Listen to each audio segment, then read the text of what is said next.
Assalamualaikum warahmatullahi wabarakatuh. Oke, kali ini saya ada Oppo R815 Fine Clover.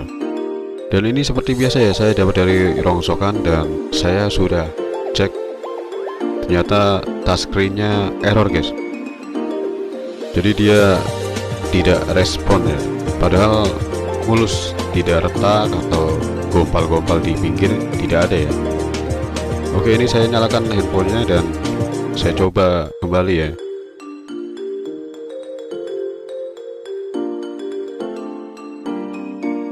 Nah, ini seperti ini ya.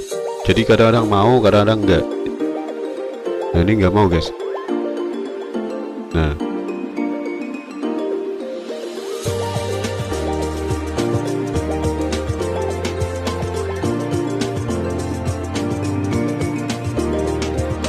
kadang-kadang sama sekali tidak respon ya. Nah, ini malah kadang jalan sendiri, guys. Jadi kayak hantu apa? Jadi ada hantunya, guys.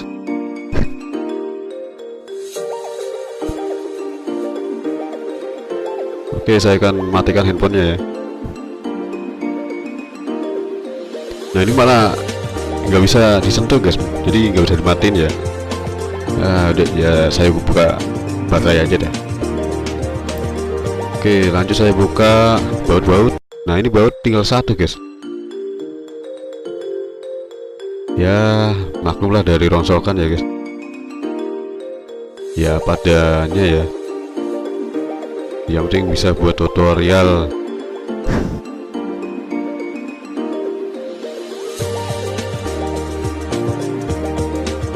Oke, saya buka soket fleksibel.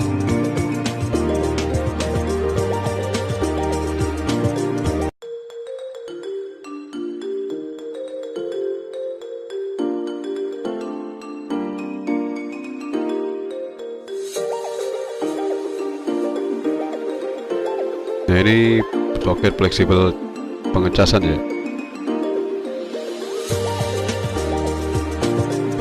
Ini fleksibel touchscreen, guys. Dan ini LCD. Oke, saya akan cek mesin dan saya akan cek area soket touchscreen ya. Nah, ini soket fleksibel touchscreen. Ternyata dicek tidak ada yang patah ya, tidak ada yang rusak, masih rapi, guys. Jadi di sini saya tidak eksekusi langsung di mesin ya. Biasanya kapasitor atau dioda error. Tapi di sini saya akan memakai trik di touchscreen-nya ya.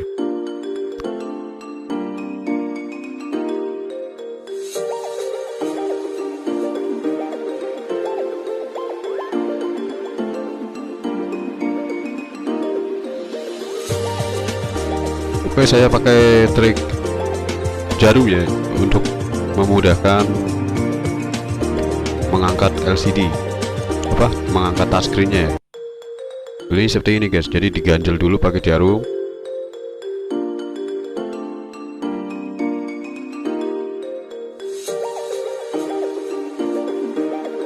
Lalu di blower. Settingan angin 2 dan panasnya kira-kira aja ya, guys. Jangan terlalu panas.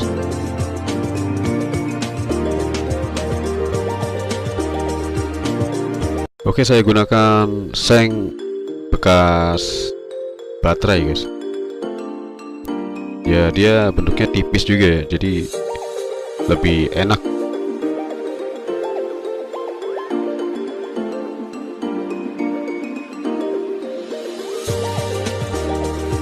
Lebih enak untuk menyeset lem-lem yang keras ya, guys.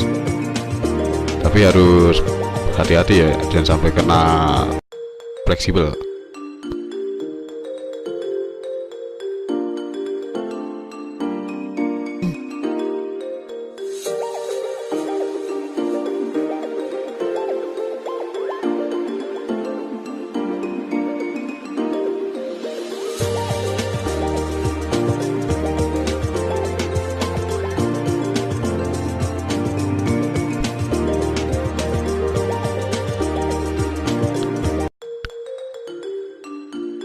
Dan kemudian saya akan pisahkan ya touchscreen dan LCD-nya pakai jarum. Nah, ini saya set hanya lemnya aja ya, lem pinggirannya.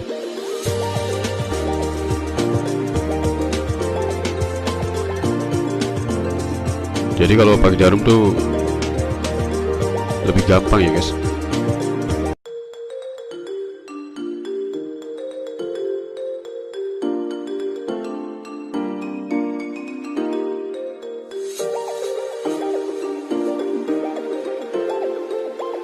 Oke, LCD sudah terlepas.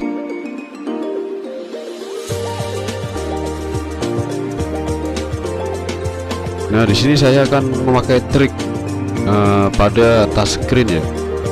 Nah, pada setiap touchscreen itu berbeda-beda ya guys. Jadi ada yang touchscreen permanen, ada yang touchscreen sistem double. Dan kalau yang ini sistem double ya guys. Jadi dia sistem jalur tempel.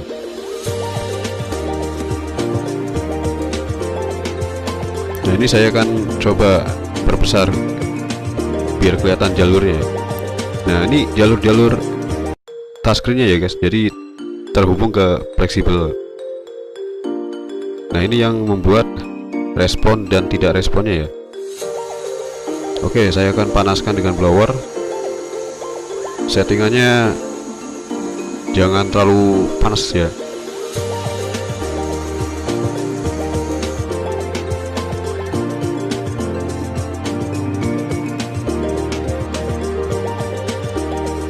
Kemudian sambil ditekan-tekan guys, jadi jadi seperti ini, dipanaskan sambil ditekan. Nah, kenapa saya pakai trik ini? Karena sebenarnya saya pernah punya pengalaman seperti ini sudah lama ya. Ada jalur yang tidak nempel pada kaca touchscreen. Jadi dia kadang-kadang error, kadang-kadang respon ya.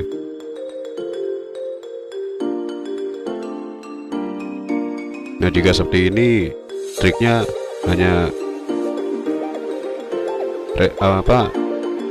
oprek di jalurnya seperti ini. Dan untuk trik ini tidak universal ya guys. Jadi tidak universal untuk semua tipe touchscreen, karena touchscreen berbeda-beda guys. Ada yang permanen dan ada yang sistem tempel jalurnya. Nah, kalau yang permanen itu seperti contoh Nokia N8, E7, itu handphone jadul ya, Symbian. Nah, itu touchscreen kaca, jadi jalurnya di dalam kaca. Yang saya bilang permanen itu ya, itu jalur di dalam kaca. Jika itu pecah atau error, ya otomatis harus ganti ya, nggak bisa dioprek. Kalau sistem jalur tempel seperti ini masih bisa diakalin guys.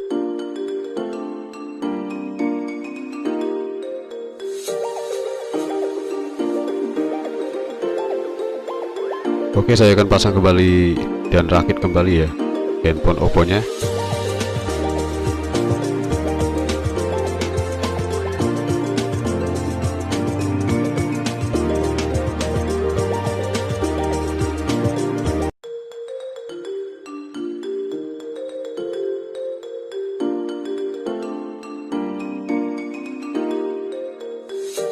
Oke, saya pasang baterai dan saya hidupkan.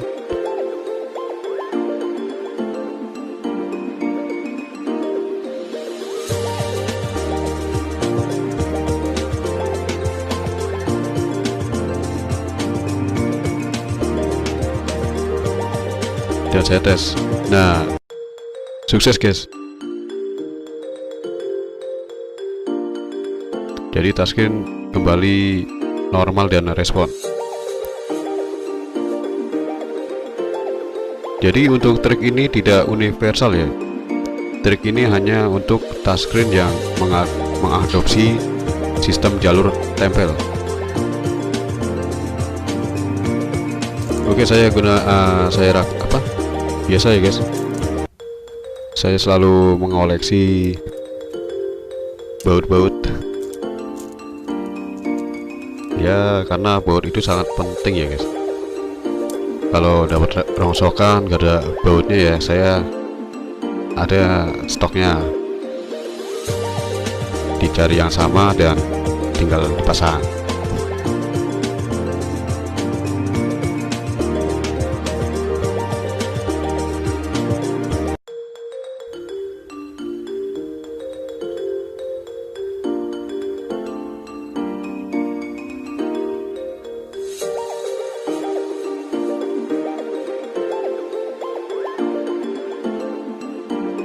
Oke, terima kasih atas partisipasi menonton video saya, semoga bermanfaat. Selalu semangat, saling berbagi, dan assalamualaikum warahmatullahi wabarakatuh.